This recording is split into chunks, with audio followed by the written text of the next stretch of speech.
नमस्कार दोस्तों, supreme court ने चुनावी बॉन्ड योजना रद्द कर दिया है। सुप्रीम कोर्ट ने इलेक्टोरल बॉन्ड स्कीम की वैधता को चुनौती देने वाली याचिका पर गुरुवार को अपना फैसला सुनाया। शीर्ष अदालत ने चुनावी बॉन्ड योजना की वैधता को चुनौती देने वाली याचिकाओं पर सुनवाई करते हुए कहा, काले धन पर अंकुश लगाने के उद्देश्य से सूचना के अधिकार का उल्लंघन उचित नहीं है।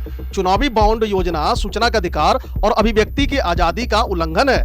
राजनीतिक दलों के द्वारा फंडिंग की जानकारी उजागर न करना उद्देश्य के विपरीत है। साथ ही कोर्ट ने चुनावी बॉन्ड तुरंत रोकने के आदेश दिए हैं। अदालत ने निर्देश जारी कर कहा, स्टेट बैंक ऑफ इंडिया यानी एसबीआई चुनावी बॉन्ड के माध्यम से अब तक किए गए योगदान के सभी विवरण 31 मार्च तक चुनाव आयोग को दें। साथ ही कोर्ट ने चुनाव आयोग को निर्देश दिया है कि वह 13 अप्रैल तक अपनी वेबसाइट पर यह सारी जानकारी साझा करे जो एसबीआई द्वारा यानी स्टेट बैंक द्वारा इससे संबंधित दिया गया हो। दरअसल सुप्रीम कोर्ट के मुख्य न्यायाधीश डी.वाई. चंद्रचूड़ ने कहा कि इस मामले में सुनवाई कर रहे सभी जजों ने सर्वसम्मति से अपना फैसला सुनाया है।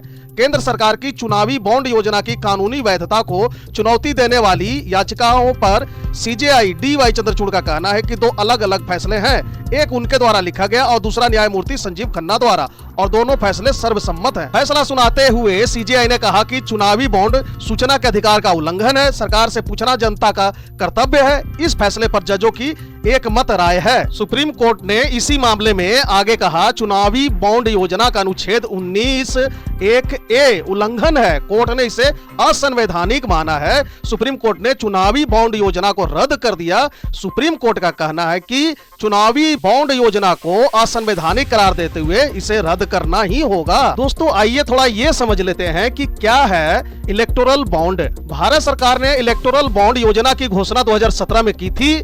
इस योजना को सरकार ने 29 जनवरी 2018 को कानूनन लागू कर दिया। आसान भाषा में अगर इसे हम समझे तो इलेक्टोरल बॉन्ड राजनीतिक दलों को चंदा लेने का एक वित्तीय जरिया है।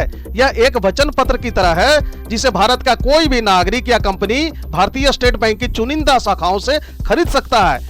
भारतीय स्टेट बैंक की सभी शाखाओं पे यह उपलब्ध नहीं होता, सिर्फ चुनिंदा शाखाएं जो हैं उन पे ही उपलब्ध होती है और अपनी पसंद के किसी भी राजनीतिक दल को गुमनाम तरीके से दान कर सकती है। इलेक्टोरल बॉन्ड को ऐसा कोई भी दाता खरीद सकता है जिसके पास एक ऐसा बैंक खाता है जिसकी केवाईसी की जानकारियां उपलब्ध है। इलेक्टोरल बॉन्ड में भुगतानकर्ता का नाम नहीं होता है। योजना के तहत भारतीय स्टेट बैंक की निर्दिष्ट शाखाओं से 1,000 रुपए से लेकर 10,000 रुपए तक से भी ऊपर 1 लाख रुपए, 10 लाख रुपए और 1 करोड़ रुपए से भी अधिक मूल्य के इलेक्टोरल बॉन्ड खरीदे जा सकते हैं।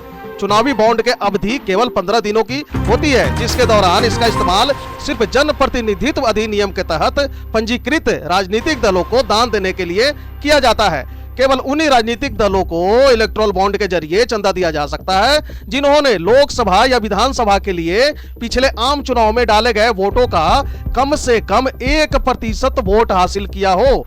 योजना के तहत चुनावी बॉन्ड जनवरी, अप्रैल, जुलाई, अक्टूबर के महीनों में 10 दिनों की अवधि के लिए खरीद के लिए उपलब्ध कराए जाते हैं। इन्हें लोकसभा के वर्ष में केंद्र सरकार द्वारा अधिसूचित 30 दिनों की अतिरिक्त अवधि के दौरान भी जारी किया जा सकता है। दोस्तों, आइए थोड़ा यह भी समझ लें कि कैसे काम करता है यह चुनावी बॉन्ड। इलेक्टोरल बॉन्ड को इस्तेमाल करना काफी आसान है। ये बॉन्ड 1,000 रुपए के मल्टीपल में पेश किए जाते हैं, जैसे कि 1,000, 10,000, 1 लाख और 1 करोड़ 10 लाख।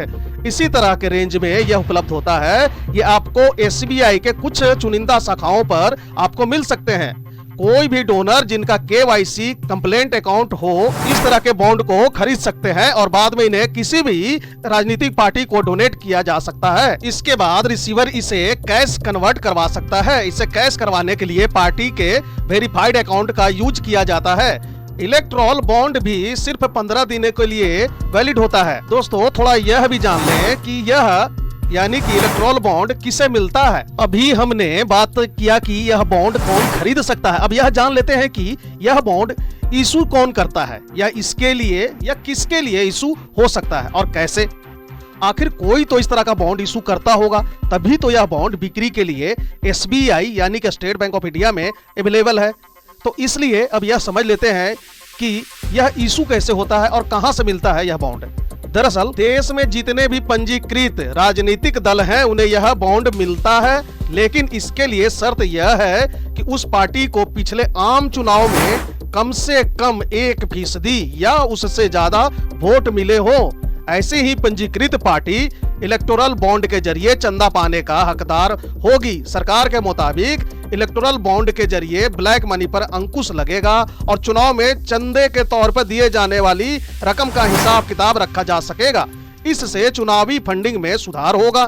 केंद्र सरकार ने अपनी जवाबी हल्फनामे में कहा कि चुनावी बॉन्ड योजना बिल्कुल पारदर्शी है। दोस्तों, यह कब और क्यों की गई थी शुरुआत, थोड़ा यह भी समझें। साल 2017 में केंद्र सरकार ने इलेक्टोरल बॉन्ड स्कीम को फाइनेंस बिल के जरिए संसद में पेश किया था। संसद में पास होने के बाद 29 जनवरी 2018 को इलेक्टोरल बॉन्ड स्कीम का नोटिफिकेशन जारी किया गया। इसके जरिए राजनीतिक दलों को चंदा मिलता है। इस मामले की सुनवाई करते हुए भारत के मुख्य न्यायाधीश DY चंद्रचूड़ की अध्यक्षता वाली 5 सदस्यीय संविधान पीठ ने इसमें CJI के साथ justice Sanjeev Khanna, justice BR Gavai, justice JB Pardiwala और जस्टिस मनोज मिश्रा शामिल है। संविधान पीठ ने 31 अक्टूबर से 2 नवंबर तक पक्ष और विपक्ष दोनों की ओर से दी गई दलीलों को सुना था। 3 दिन की सुनवाई के बाद कोर्ट ने 2 नवंबर को अपना फैसला सुरक्षित रखा था। दोस्तों, इलेक्टोरल बॉन्ड जो है वो असल विवाद का कारण बनता जा रहा था। थोड़ा यह समझें कि यह कैसा विवाद था, क्यों यह विवाद बनता जा रहा था। दरअसल इलेक्टोरल बॉन्ड पर कांग्रेस नेता जया ठाकुर, मार्क्सवादी कम्युनिस्ट पार्टी और NGO association for democratic reforms ADR समेत 4 लोगों ने याचिकाएं दाखिल की। याचिकाकर्ताओं का कहना था कि इलेक्टोरल बॉन्ड के जरिए गुपचुप फंडिंग में पारदर्शिता को प्रभावित करती है। यह सूचना के अधिकार का भी उल्लंघन करती है। उनका कहना था कि इसमें सेल कंपनियों की तरफ से भी दान देने की अनुमति दी गई है। इलेक्टोरल बॉन्ड पर सुनवाई करते हुए पिछले साल 31 अक्टूबर को शुरू हुई थी सुनवाई, और सुनवाई के लिए चीफ जस्टिस DY चंद्रचूड़ की बेंच में justice Sanjeev Khanna, justice BR Gavai, justice JB Pardiwala और जस्टिस मनोज मिश्रा शामिल हैं।